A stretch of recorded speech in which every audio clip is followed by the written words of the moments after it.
Gati chubbu kooti, gati akka kooti, bineensatti na laanne naganni bakkee handaaraan lafaarra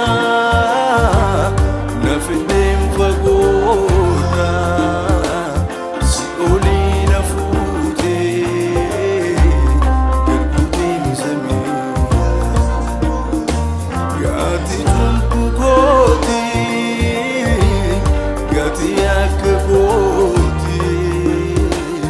bineensatti na laanne naganni bakkee handaaraan lafaarra na fideen fagoorra si olii na fuutee garbuutiin samii ana beeka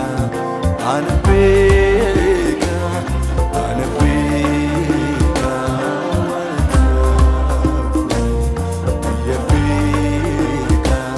biyya beeka biyya beeka ana beeka ana beeka ana beeka ana beeka biyya beeka biyya beeka biyya beeka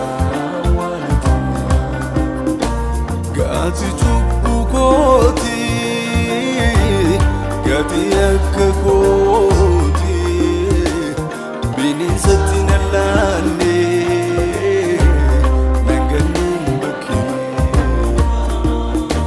handaaraan lafaarra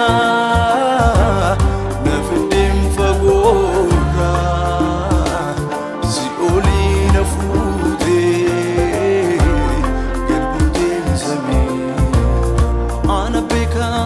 ana beeka ana beeka ana beeka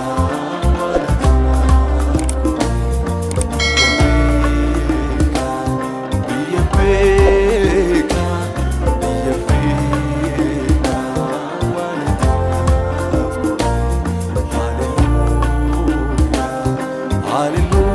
hallelujah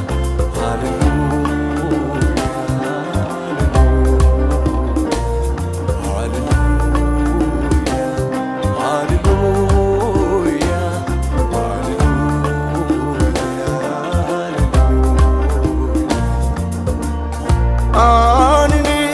ranfadu jifano sana diga kilo lafte fiftinari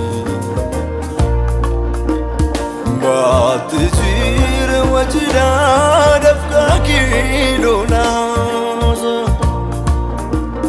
nan